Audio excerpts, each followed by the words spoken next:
پہلے یہ دونوں میاں بیوی اپنے انٹرویوز میں کہہ رہے تھے کہ ہم نے اس کو قتل کیا اور جلا دیا. اس کو گاڑی میں ڈالا میں نے تو ملتان روڈ پہ لے کے چلا گیا. تقریباً ½ لیٹر سے تھوڑا سا پیٹرول تھا میرے پاس, چادر میں اس کو لپیٹا ہوا تھا. میں اکیلے ہی آئے تھے؟ نہیں, میں نے جب نکلنے لگا تھا اپنی مسز کو اٹھایا تھا نیند سے کہ ذرا میرے ساتھ وہ کام جانا ہے ایک جگہ پہ. فرنٹ سیٹ پہ ان کو بٹھایا تھا کہ راستے میں کوئی روکے نا لیڈیز دیکھ کے. 1-2 دن پہلے فرحان نے انٹرویو دیا جس میں وہ اس بات سے ٹوٹلی مکر گیا ہے کہ اس نے رئیس کو مارا ہے. آپ نے کیوں مارا تھا؟ میں نے نہیں مارا اس کو, میں نے نہیں مارا اس کو. اور میں نے ان سے پلٹ کے پوچھا, میں نے کہا یہ سب کچھ کیا ہے, یہ آپ کیا کر رہے ہو؟ میں کہا خدا کے بندے تجھے خوف نہیں آیا اللہ سے, تو نے کیا کیا, یہ ہے کون؟ تو اس نے مجھے کہا کہ یہ وہی بندہ جو تمہیں تنگ کر رہا تھا. کہتی میں پھر بھی خوف زدہ ہوئی. میں نے کہا کہ خدا کے بندے تمہیں خوف نہیں آیا, تم نے ایک بندے کی جان لے لی ہے. پیٹرول ڈالا اور اس کے اوپر آگ لگا دی اور وہ آگ اڑ کے ان کو لگی ہے. یہ بہت سارے لوپ ہولز ہیں جو بتاتے ہیں کہ یہ ایک سوچا سمجھا کام تھا جس کو انہوں نے چھپانے کی کوشش کی لیکن یہ چھپ نہیں سکا. السلام علیکم ناظرین, ڈیجیٹل رنگ کے پلیٹ فارم سے شعیب حسن آپ سے مخاطب ہے. ناظرین, آج گفتگو کریں گے اس کیس کے بارے میں جو زبان زد عام ہے, یعنی ڈیلیوری بوائے کیس, رئیس اور آمنہ کے جو تعلقات ہیں ان کے بارے میں. آپ سب اس کیس کو متعدد بار سن چکے ہیں, شاید ہی کوئی بندہ ہے جس کو اس کیس کا پتہ نہ ہو. آپ کسی بھی دوسرے بندے سے ذکر کریں گے تو وہ یہی کہے گا کہ ہم جانتے ہیں, اور لوگ مختلف قسم کی کنکلوژن بھی کر رہے ہیں.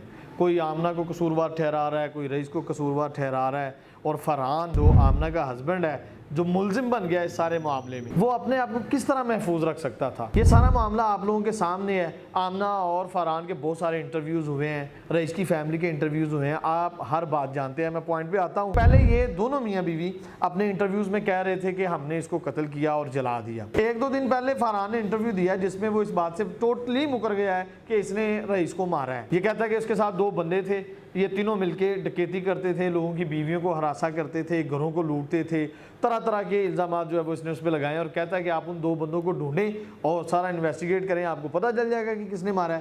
جبکہ اس سے پہلے یہ دونوں میاں بیوی, خاص طور پہ آمنہ نے جو انٹرویو دیا اس نے اس چیز کا اقرار کیا کہ جب یہ رئیس اس کے گھر آتا ہے تو یہ اپنے دیور کے کمرے میں آرام فرما رہی تھی. اس کو کچھ نہیں پتا. اس کا کہنا ہے کہ فرحان نے اس کو بتایا کہ یہ کس طرح سے ان کے گھر آیا. فرحان اس کو اوپر والے کمرے میں لے جاتا ہے اور اس کو باندھ کر ڈنڈوں کے ساتھ تشدد کرتا ہے اور اس کا بیان بھی ریکارڈ کرواتا ہے. آپ سب لوگوں نے ویڈیو دیکھ رکھی ہوگی. فرحان کا کہنا تھا کہ میں نے اس کو 1-2 ڈنڈے مارے جس کی وجہ سے اس کی ڈیتھ ہوگی, میرا مقصد اس کو مارنا نہیں تھا. پہلے جو یہ بیان دیتا ہے, کہتا جب یہ مر گیا تو میں تھوڑا پریشان ہوا, کنفیوز ہو گیا کہ یار یہ بندے کا قتل ہو گیا مجھ سے. تو کہتا میں اس کو لپیٹ کر, بستر میں لپیٹ کر, کپڑے میں لپیٹ کر اپنی گاڑی تک لے کے گیا اور پچھلی سیٹ پر میں نے لٹا دیا. اس کے بعد میں نے اپنی وائف کو اٹھایا, آمنہ کو. آمنہ کا بیان یہ تھا کہ جب میرے ہسبینڈ نے اٹھایا تو میں تو بے خبر سو رہی تھی. اس نے مجھے کہا باہر ہم نے کہیں مارکیٹ جانا ہے, آپ یہ اپنا چھوٹا بیبی بھی ساتھ لے لو تو ہم چلتے ہیں. کہتی میں بے خبر اپنے ہسبینڈ کے ساتھ اگلی سیٹ پر بیٹھ گئی اپنے چھوٹے بیبی کو لے کر, اور میں نے رستے میں متعدد بار فرحان سے پوچھا کہ ہم کہاں جا رہے ہیں. مجھے فیل ہوا کہ یہ پریشان ہے لیکن اس نے مجھے بتایا نہیں, یہ اشارے کرتا رہا, طرح طرح کی اس طرح کی اس نے باتیں کی. کہتے جب ہم جائے وقوع پر پہنچتے ہیں تو فرحان ودن اے سیکنڈ پچھلا گیٹ کھولتا ہے گاڑی کا اور ایک بھاری بھرکم سی چیز اٹھا کے باہر پھینکتا ہے. کہتی میں نے پریشان ہو کر پوچھا کہ یہ کیا کیا تم نے, یہ کون ہے؟ تو اس نے مجھے بتایا کہ یہ وہی شخص ہے جو تمہیں تنگ کرتا تھا, ہراساں کرتا تھا, ہمارے بچوں کو مارنا چاہتا تھا. اس طرح کے اس نے الزامات بتائے. تو کہتی میں پھر بھی خوف زدہ ہوئی. میں نے کہا کہ خدا کے بندے تمہیں خوف نہیں آیا, تم نے ایک بندے کی جان لے لی ہے. تو کہتی اتنی دیر میں اس نے پیٹرول کی بوتل نکالی اپنی گاڑی سے, اس کے اوپر پیٹرول چھڑکا اور اس کو آگ لگا دی اور ہم گھر واپس آ گئے. جب فرحان سے پوچھا جاتا ہے تو فرحان کہتا ہے کہ میں نے اپنی بیوی کو اس لیے آگے بٹھایا تھا کہ رستے میں مجھے کوئی روکے نہ.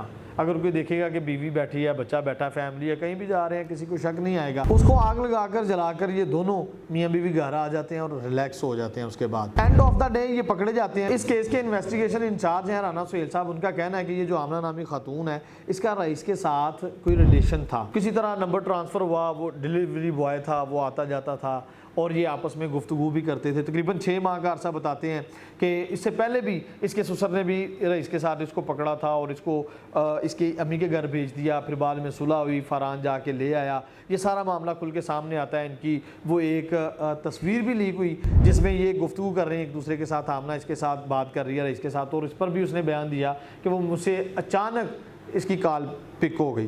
یہ بہت سارے لوپ ہولز ہیں جو بتاتے ہیں کہ یہ ایک سوچا سمجھا کام تھا جس کو انہوں نے چھپانے کی کوشش کی لیکن یہ چھپ نہیں سکا, سب کے سامنے آ گیا. اب یہ دونوں میاں بیوی اسی سے انکار کر رہے ہیں کہ یہ تو ہم نے کیا ہی نہیں ہے, آپ کوئی دوسرا بندہ لے کے آئیں تو پتہ چلے گا. اب ناظرین بات یہ ہے کہ ان کا تعلق تھا یا نہیں تھا, فرحان کا تعلق آمنہ کے ساتھ کیسا تھا. شاید فرحان سے کہیں نہ کہیں آمنہ تنگ تھی جو اس نے اپنے ہسبینڈ کے علاوہ کسی سے ریلیشن رکھا, اور ایسی عورتیں بھی معاشرے میں پائی جاتی ہیں جو مختلف افراد کو اپنا نشانہ بناتی ہیں. مطلب ایسا بندہ وہ ڈھونڈتی ہیں جس کو وہ ایزیلی اپروچ کر سکیں, کسی کو شک نہ آ سکے. وہ کیبل مین ہو سکتا ہے, دودھ والا ہو سکتا ہے, ڈیلیوری بوائے ہو سکتا ہے, گھر میں ٹیوشن پڑھانے والا ٹیوٹر ہو سکتا ہے, قاری صاحب ہو سکتے ہیں, کوئی بھی اس طرح سے ان کا پیچ اپ ہو جاتا ہے اور پھر وہ معاملہ آگے چلتا ہے. جب عورت پکڑی جاتی ہے تو وہ پھر سارا کا سارا ملبہ جو ہے وہ سامنے والے شخص پر ڈال دیتی ہے. اب بات کرتے ہیں فرحان کی کہ فرحان نے اس بندے کو قتل کر دیا. ناظرین اگر ہم شریعت کے حوالے سے دیکھیں کہ زنا جو ایک بری چیز ہے ہماری سوسائٹی میں پنپ رہی ہے, اللہ تعالیٰ نے اس کی سب سے سخت سزا رکھی ہے زنا کی. اگر کوئی زنا کرتا ہوا پکڑا جاتا ہے تو سب سے پہلے تو اس کے 4 گواہ ہونے چاہیے. جب تک 4 گواہ نہیں ہوں گے اس کی حد نہیں لگے گی, کیونکہ اس کی سزا بہت سخت ہے. سورہ نور میں بھی اس چیز کا ذکر ہے کہ اگر کوئی زنا کی مد میں پکڑا جائے اور اس کے 4 گواہ موجود ہوں تو اس کو آپ 100 کوڑے ماریں گے, 100 کوڑوں کی سزا اسے دی جائے گی. اگر وہ بچ جائے تو بچ جائے. اگر ہم بات کریں رئیس کی جانب سے کہ اگر رئیس قصوروار تھا, وہ آمنہ کو تنگ کرتا ہے, ہراساں کرتا ہے, کال کرتا ہے, ان کے گھر آتا ہے, تو فرحان آپ سب نے دیکھا ہے ایک باروب شخص نظر آتا ہے. اس کو چاہیے تھا کہ پولیس کا سہارا لیتا, کمپلین کرتا, اس کے پیرنٹس کو جو ہے وہ کمپلین کرتا, اس کی کمپنی کو کمپلین کرتا. 100 راستے تھے. اب اگر دوسرا پہلو دیکھیں کہ اگر ان کے کوئی تعلقات تھے, فرحان کو پتہ چلتا, تو اس کے پاس شریعت کا طریقہ ہے, قانون کا طریقہ ہے. ایک شخص رسول اللہ کے پاس آتا ہے, یہ بھی حدیث میں بیان کیا جاتا ہے کہ اس نے آگے کہا کہ یا رسول اللہ میں اپنی بیوی سے بہت تنگ ہوں اس وجہ سے. تو رسول اللہ نے فرمایا کہ تم اسے ڈیورس دے دو. اس نے کہا لیکن یہ ہے کہ مجھے اس سے محبت بھی بہت زیادہ ہے. تو رسول اللہ نے فرمایا پھر میں کیا کر سکتا ہوں کہ اگر تمہارا یہ معاملہ تم اسے سارٹ آؤٹ کر سکتے ہو, اسے ڈیورس دے دو. اب اگر ان کے تعلقات تھے تو فرحان کو اتنا غصے میں آ کر اس بندے کی جان لینے کا کوئی حق, یا تو اپنی بیوی کو ڈیورس دیتا, اسے تعلق ختم کر لیتا, بات ختم, وہ اس کی زندگی ہے وہ کیا کرتی ہے, اللہ تعالیٰ کا معاملہ تھا اس کے ساتھ کیا کرتا ہے, یا تم اگر اتنی محبت ہے تو اس کو معاف کر دو, اس کا ریلیشن ختم کروا دو. ایک چیز. دوسری چیز, اگر تم اسے ڈیورس نہیں دے سکتے, اب تم کہتے ہو فرحان کی طرف سے یہ جو بات اکثر وہ کرتا ہے کہ میں نے غیرت کے نام پہ اس کو جو ہے وہ مار دیا. آمنہ کو تم ایک طرف سیکیور کر رہے ہو, اس کو انوسنٹ پینٹ کر رہے ہو سب کے سامنے. فرحان کو چاہیے تھا اگر ان کے دونوں کے تعلقات ہیں بھی تو اس کے جو رئیس کے گھر والے ان کا آپ نے انٹرویو سنا ہوگا, میں بھی ان کے گھر بھی گیا, اس کی بوڑھی ماں سے ملا, بہنوں سے ملا, بھائیوں سے ملا, وہ کتنے دکھ میں. اور ان کا کہنا ہے کہ اگر اس کو اتنی غیرت تھی تو اپنی بیوی کو بھی قتل کرتا, اس کو بھی کوئی سزا دیتا نا, وہ بھی تو انوالو تھی اس سارے معاملے میں. اب یہ تو اسپیکٹس وہ ہیں جو ہم نے ان دونوں کی لائف کے دیکھے, آمنہ اور فرحان کی. اب اس کے بعد ہوتا کیا ہے, اس نے فرحان نے اس کو قتل کر دیا, سارا معاملہ ہو گیا, کچھ دنوں بعد یہ پکڑے بھی گئے. اب کیا ہوا ہے, اب دیکھیں کتنی زندگیاں جو اس معاملے سے جڑی ہوئی ہیں. سب سے پہلے رئیس کے گھر کو دیکھیں, اس کی ماں, اس کی بہنیں کتنے صدمے میں ہیں, اس کے بھائی. پھر بتایا جاتا ہے کہ رئیس کا نکاح ہو چکا تھا, اب ربیع الاول کے سٹارٹ پہ ان کی رخصتی تھی. جو اس کے ساتھ اس کی بیوی بننے والی تھی, جس کے ساتھ اس کا نکاح ہوا تھا, اس کی زندگی خراب, وہ بھی دکھ میں. اب اگر بات کریں فرحان اور آمنہ کی, فرحان جس غیرت کی بات کرتا ہے کہ میں نے غیرت کے نام پر اس کو قتل کر دیا, اب اس کی غیرت کہاں ہے؟ بے شمار چینلز والے طرح طرح کے کویسچن کر رہے ہیں اور ان کے حالات بدل گئے ہیں. 302 کا کیس ہے ان کے اوپر, اور یہ کوئی آسان کام نہیں ہے. مختلف انویسٹیگیٹرز, آفیسرز آ کر انویسٹیگیٹ کر رہے ہیں, مختلف چینلز والے آ کے طرح طرح کی باتیں کر رہے ہیں, کس طرح کے تھمب نیل لگائے جا رہے ہیں. یقین کریں میں جب تھمب نیل اکثر دیکھتا ہوں, پڑھتا ہوں جو آمنہ کے بارے میں انہوں نے لکھا ہوا ہے, تو میں خاموش ہو جاتا ہوں, حیرت ورطہ میں چلا جاتا ہوں, یار یہ کیسی کیسی باتیں لکھ رہے ہیں. اور دوسری چیز, فرحان اور آمنہ کے بچوں کا فیوچر, اس کا کون ذمہ دار ہے؟ ایک غلطی کی وجہ سے, جس کو یہ اپنی غیرت کا نام دے رہا ہے فرحان, سوسائٹی میں کتنا بگاڑ پیدا ہوا ہے. یہی وہ چیز ہے کہ جس کو اللہ تعالیٰ بھی فرماتا ہے کہ شیطان سے محفوظ رہیں.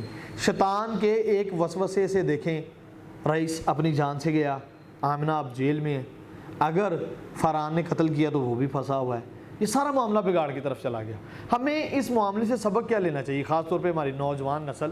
دیکھیں اللہ تعالیٰ نے نکاح کا رستہ رکھا ہوا ہے, اور ایک نہیں 4 کا رستہ رکھا ہوا ہے. آپ خود کو اتنا قابل کریں کہ آپ نکاح کی طرف جا سکیں, اور نکاح سب سے آسان چیز تھی اسلام میں، جس کو ہم نے بڑا کرٹیکل اور مشکل بنا دیا ہے، جس کی وجہ سے ہماری جو نئی جنریشن ہے وہ ایک غلط راستے کی طرف جا رہی ہے۔ اوپر سے ہمارے پاس جتنا بھی سوشل میڈیا اگر آپ اس کو یوز کرتے ہیں، ہمارے جو نوجوان ہیں وہ اس کو صرف اسی فحش چیزوں کے لیے استعمال کرتے ہیں، جس کا نتیجہ یہ نکلتا ہے کہ پورا معاشرہ بگاڑ کی طرف چلا جاتا ہے۔ اگر بیوی ہے تو اسے چاہیے کہ شوہر کی وفادار رہے۔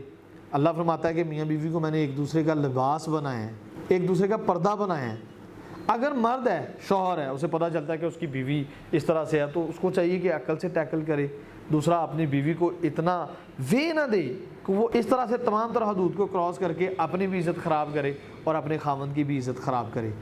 ہم جب ان تمام معاملات کو لے کر ایک ساتھ چلیں گے تو زندگی بھی آسان ہو جائے گی اور معاشرہ بھی خوبصورت ہوتا چلا جائے گا۔ ناظرین و سامعین، رب ذوالجلال سے دعا ہے کہ پروردگار ہم سب کی عزتوں کو محفوظ رکھے اور ہمیں ہدایت کی روشنی سے منور فرمائے۔ اپنی رائے سے کمنٹ سیکشن میں ضرور آگاہ کیجیے گا۔ اپنے میزبان کو دیجیے اجازت۔ اللہ نے کے بعد۔